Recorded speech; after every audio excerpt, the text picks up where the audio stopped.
senators had insertions. So many of his colleagues in the majority perhaps were unsettled by that statement.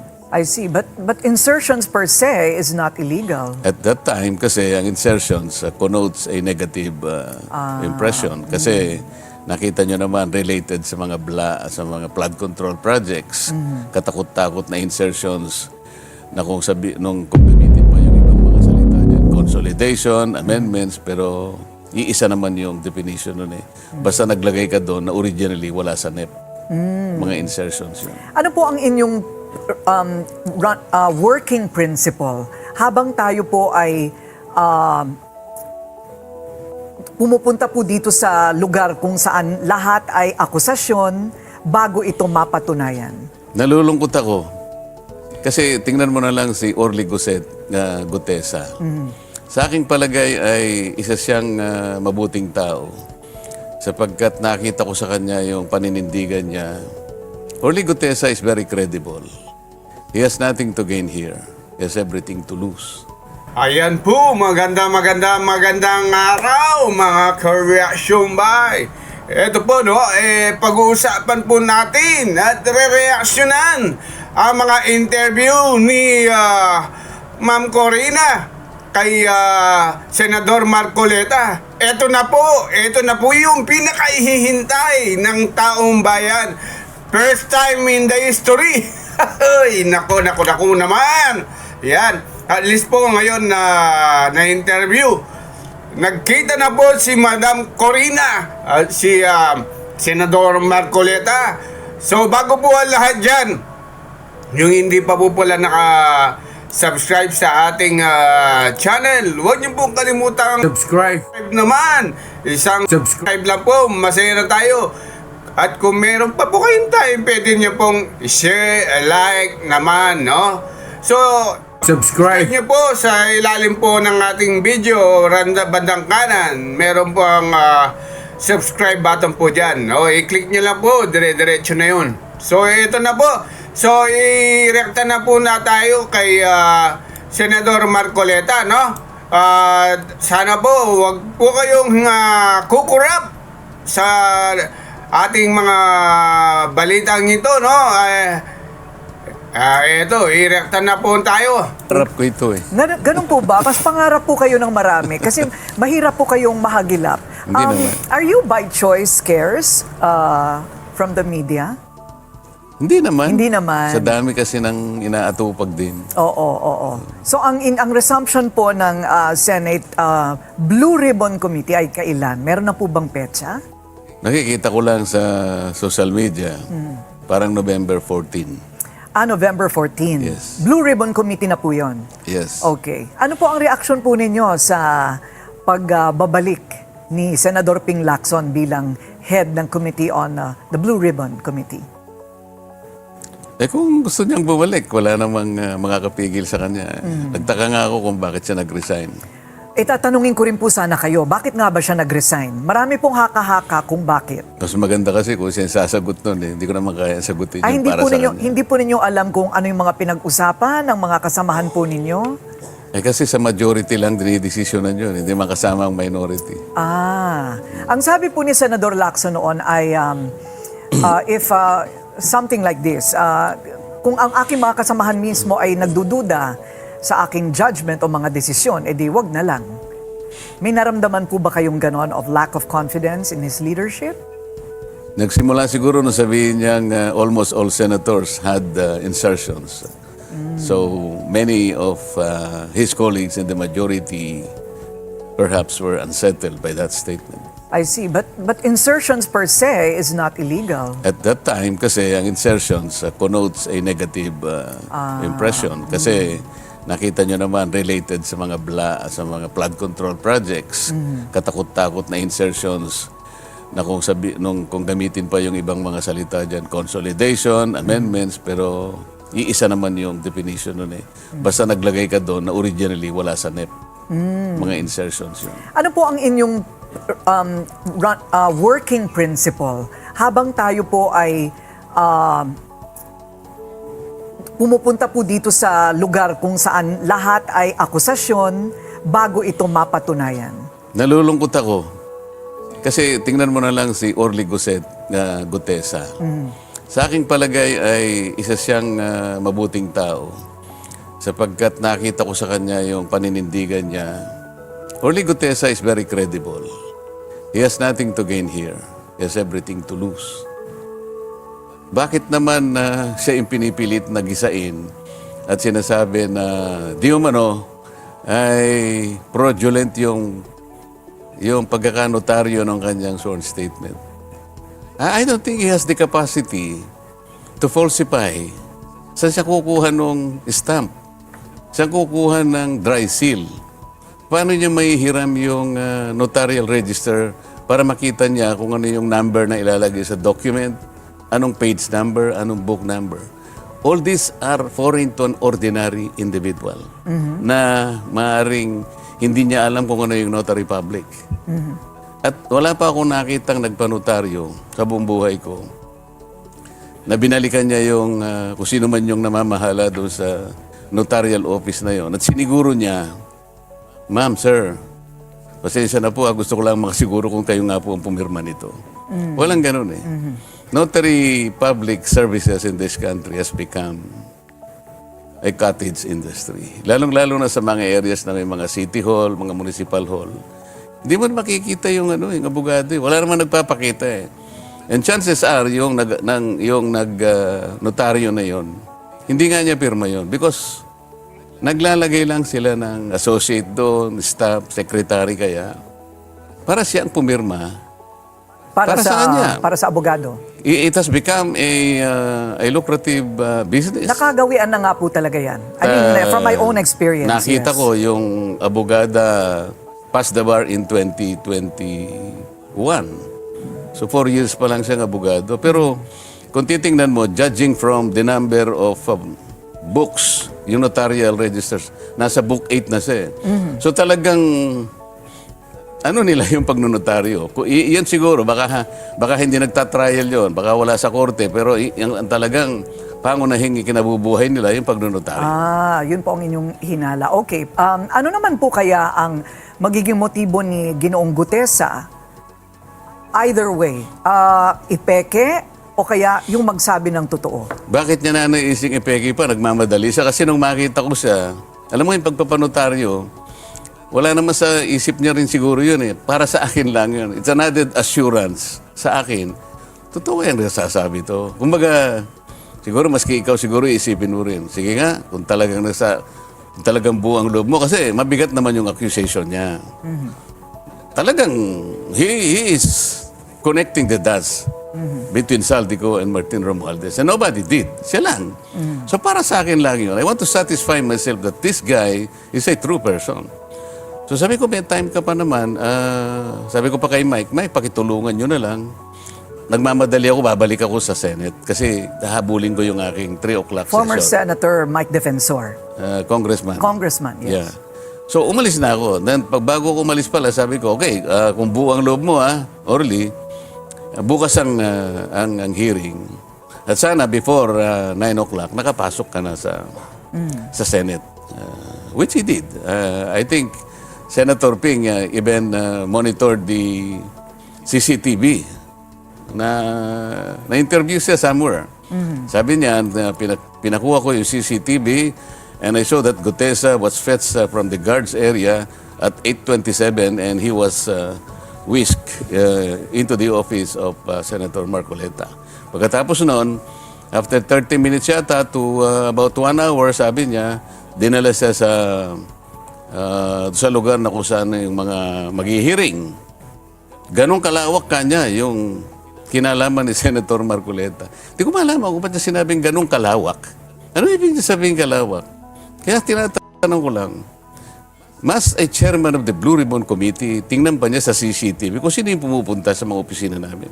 Can I also do the same to him? Like, I want to see on a daily basis who are the people, who are the personages coming to his office. Baka hindi rin niya na mabutihin. So you took offense? I took offense because Yes. I don't think this is the job of a senator.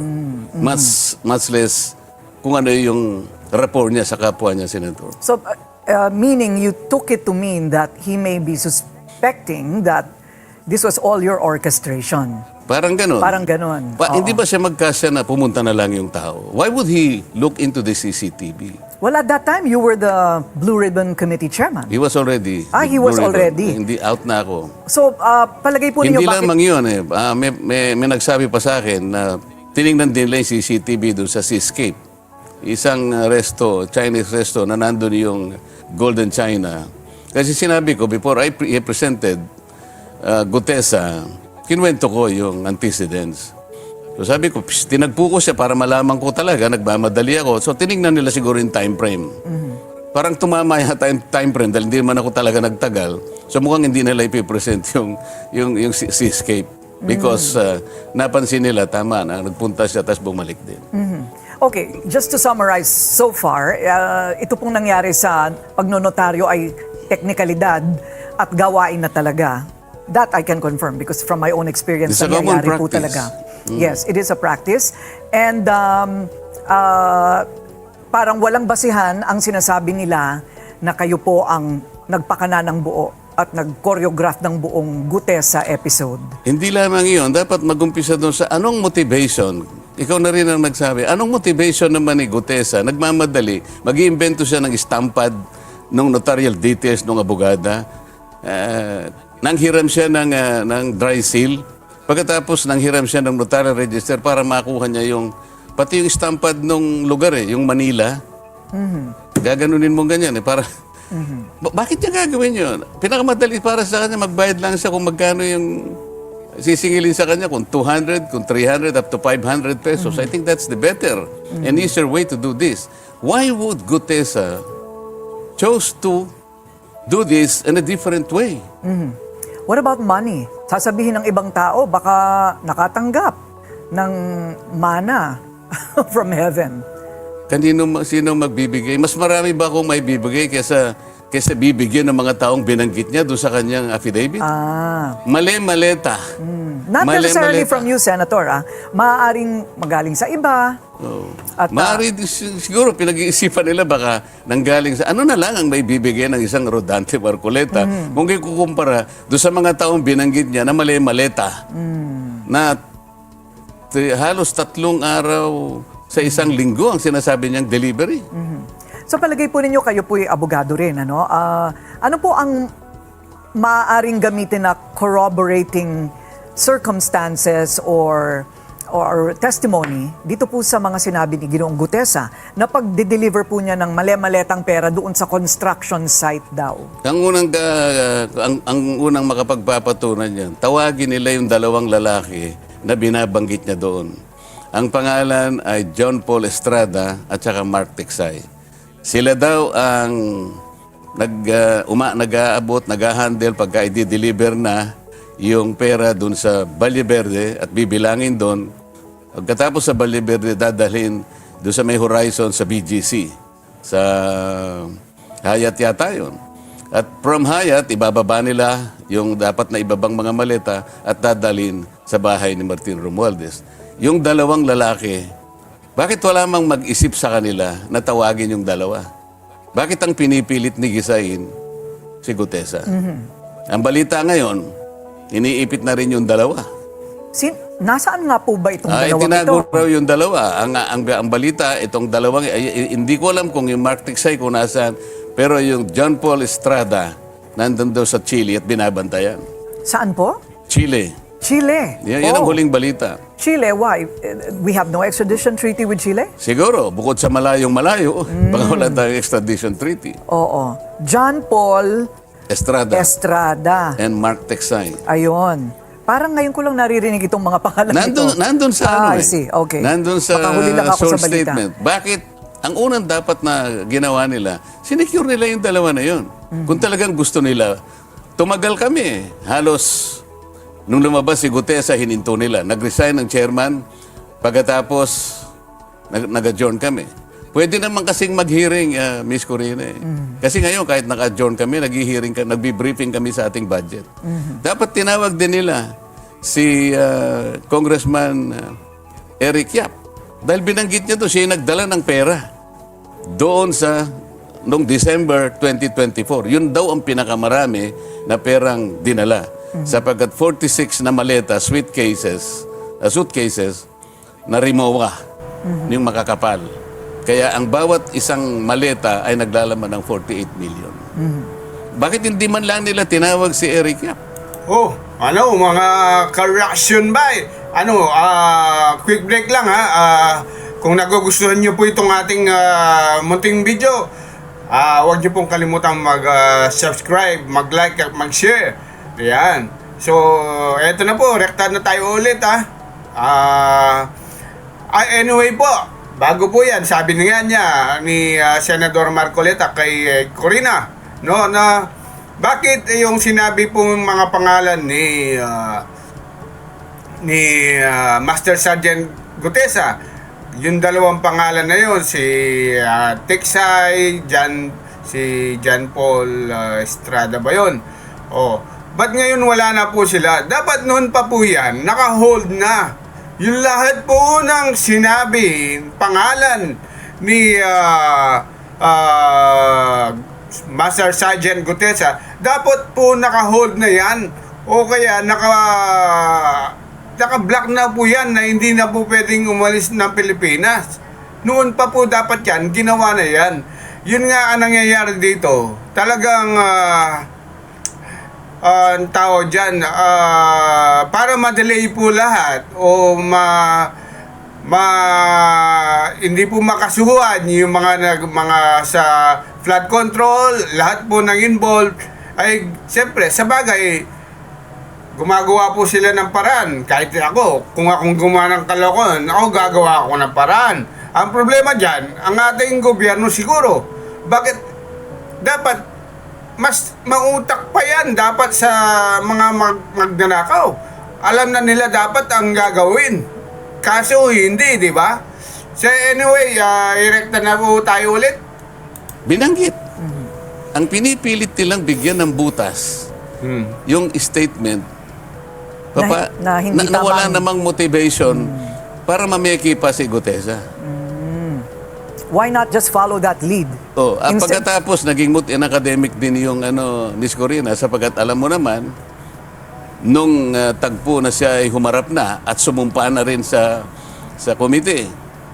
And he allowed himself to be interpellated by the members. Miski si Senator Ping, sinabi niya, wala naman kanyang, hindi naman nabaliwala kanya yung pala.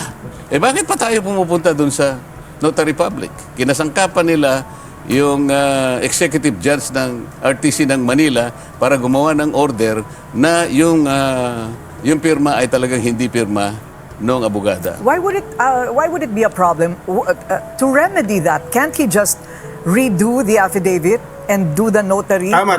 way? Right. Pwede Hindi ba? naman po yun, di ba? Mabuti ka pa. Alam mo yung gagawin mo. Hindi, mas lalong alam nila yung gagawin nila. Ako ayaw ko nga i-suggest sa kanila. Okay. Kasi dapat naisip nila yun. Any ordinary human being could have thought of that. Okay. Well, I'm very ordinary and I thought of it. So, Hindi, special ka naman. Hindi po. Ako po nakikiangkas lang po ako sa inyong brain waves. Okay, so the other question would be, nasaan si Gutesa ngayon? Where is he? Come out wherever you are, sabi nga nila. We'll take a short break. We'll continue our discussion with Senator Rodante Marcoleta. When we return, stay tuned. This is On Point.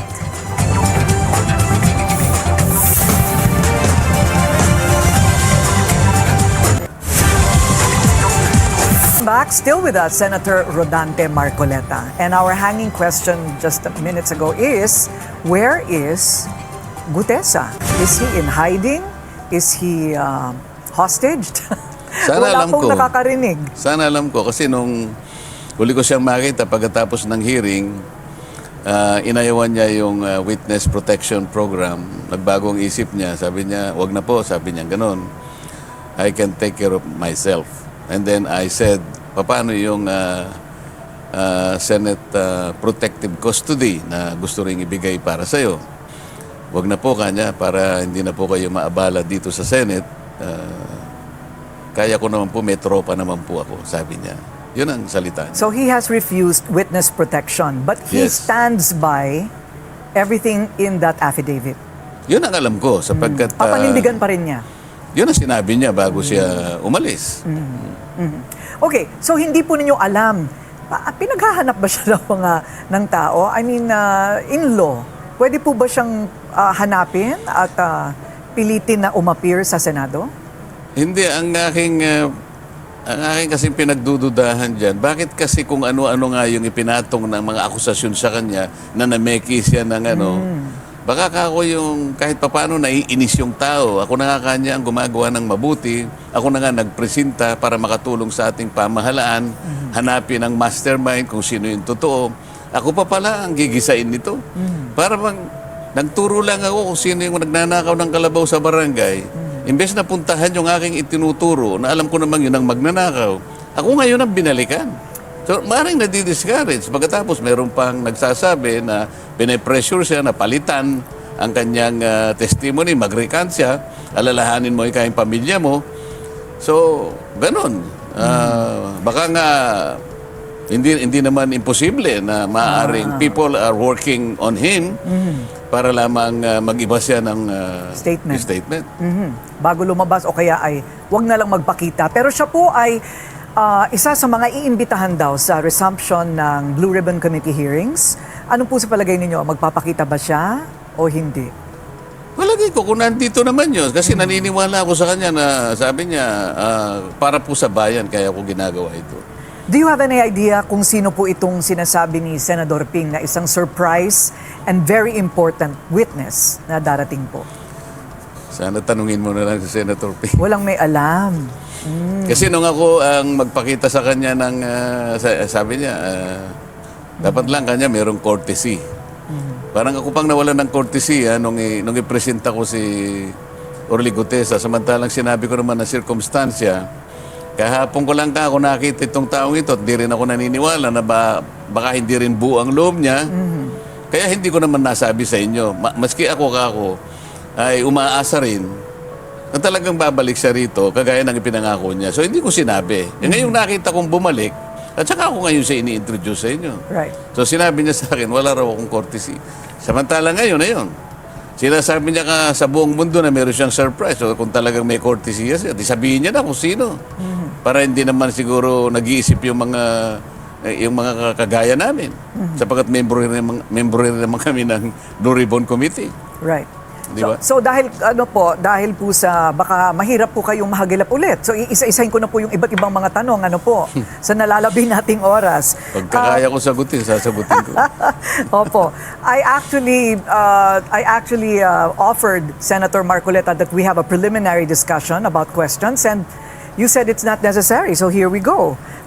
Itong November 30 po, ito po ba'y matutuloy? May mga naririnig-rinig kami na, uy, baka hindi daw matuloy. Parang atras muna.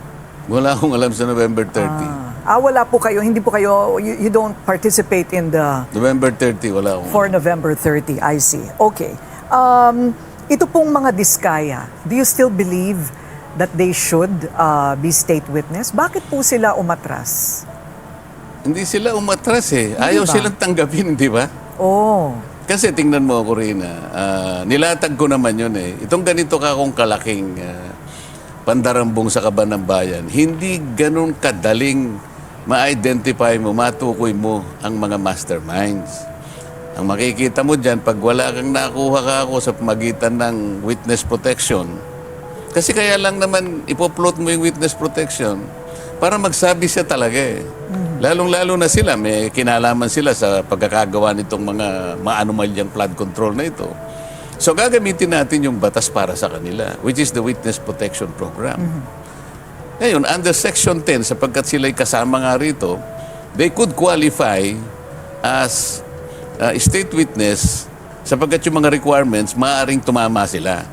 Ngayon, kung halimbawa naman, hindi sila mag-qualify, wala tayong magagawa. But the process, kailangang masunod. So, nagsabi naman sila na, sige po kanya, gusto namin magpailalim sa Witness Protection Program because I floated that idea. Nahihirapan kasi ako na makakuha ng talagang magsasabi ng totoo. Okay. So, sumulat ako ngayon sa Senate President at the time, Chis Escudero. Ang problema, Corina, hindi pa natatapos ang araw na yon, nung huling hearing na ako ang chairman, na-depose na pala si Chief. So the letter, hindi na siya Senate President, the letter should go to the new Senate President. So ayaw niya na, because in the next morning, sinasabi ni then Secretary Boying Remulla, hindi basta kanya mapoprocess yung mga yan because kinakailangan nilang magbayad muna nung kanilang, ibalik muna nila yung nakulimbat nila. So, pinagbasihan yun ni Senate President Tito Soto. Sabi ko sa kanila, wala namang requirements na ganyan. Under the law, ito yung mga requirements, wag mong dadagdagan sapagkat walang restitution. Ipo-process mo lang, mag-a-apply pa lang. Restitution, to my mind, should come at the end. Where yung civil liability lilitaw. Kahit na criminally, hindi sila mapoprosecute because of the benefit afforded by the program, but the civil liability attaches to them. That's the law.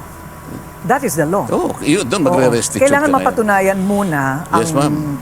guilt beyond reasonable doubt, I guess, before they return any amount of money. At saka, i-order rin ng korte kasi hindi libre yung civil liability. Yung witness protection, hindi ka na mapoprosecute kasi maaaring plunder ito or malversation or syndicated estafa. Criminal ito eh. Yes. So, ang pinaka-ganansya lang nila, hindi na sila mapaprosecute doon. However, hindi sila makakawala doon sa civil liability na halimbawa talaga napatunayan na mali naman ang pagkakagawa ng mga projects o kaya ghost projects, ibabalik mo yung katapat na yun. Sir, naniniwala po kayo sa mga deklarasyon ng SALN ng mga kasamahan po ninyo? I'm sure tiningnan ninyo yung mga deklarasyon nila. Yung net worth nila. Nakita ko lang. Hindi ba kayo natawa? Or tumaas ang kilay? Yun ang kanilang pinanumpaan kasi ano yun, di ba? Kasi po, hindi po ba punishable under law yung magsinungaling sa SALN? Hindi, correctable naman yun. Gusto nilang correctin. Under Republic Act 6713, the law allows you to rectify kung mayroong mali. Hindi ka naman ma-charge. Kailangan lang i-correct mo. But they have to be proven wrong. Oh, i-point mo sa kanya, mali ka rito. Oo nga pala, nakalimutan ko ito. Meron nga palang ganito. Kukorekin niya. Pero hindi ba misdeclaration na po yun? Hindi nga, inaalaw kasi ng batas eh. Ano po yung strike 1, strike 2? And strike 2, kailangan daw parang perpetual ban from seeking public office? Sino yung na-strike to? Yung kung sino man ang mai-strike 2 na nagsinungaling ulit. De-amend nila, hindi ba? Wala pa naman ako nabalitaan, may nag-amend na, hindi Sa ba? bagay. Ngayon lang po yata kasi nagkakadudahan tungkol sa deklarasyon ng Hindi kasi SALN. yung mabuti na sabi mo yan, yung meron bang na-charge sa mga senators ng malversation ngayon? Kasi Or misrepresentation, yes. ang alam ko kasi marirequire ka lang ng batas na mag-submit ka, mag-disclose ka kapag ka ikaw ay na-charge ng gano'n. Because everybody is protected by law. Yung ating, di ba meron tayong Anti-Privacy Act. Yung ating Privacy Act, malinaw doon na hindi naman basta magagamit ng mga journalistic or editorial research. Nandun eh. I think the guiding provisions here are doon sa Privacy Act, Section 4D, Section 5, and Section 12.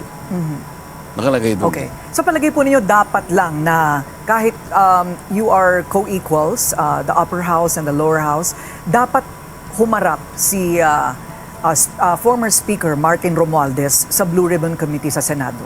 Yun lamang nabanggit nga sa ni Gutese. At sa kanya pala eventually napupunta yung mga napakaraming suitcases ng pera. Di ba, siguro kahit hindi ako ipatawag, ako magpipresenta, pupunta ako. I want to confront, for example, anybody, Gutesa, for example. I want to confront my accuser. Di ba? That's true. So, bakit naman na kinakailangan pa siya? Sinasabi kasi palagi ni Senator Ping, nung una, ayaw niya kasi we will be violating interparliamentary courtesy. Sabi ko, you will not violate that if you will invite them. Okay. Invitasyon lang. I invited Toby Chanco and he presented himself there. I have about 10 questions more, but that's all the time we have. Marami pong salamat. Time flies when you're having fun, di po ba, Senador? And that's On Point. Join us again tomorrow at 7:30 p.m. here on BNC, The Billionaire. So anyway po, yan. Maraming salamat po sa inyong panonood. God bless po sa inyong lahat.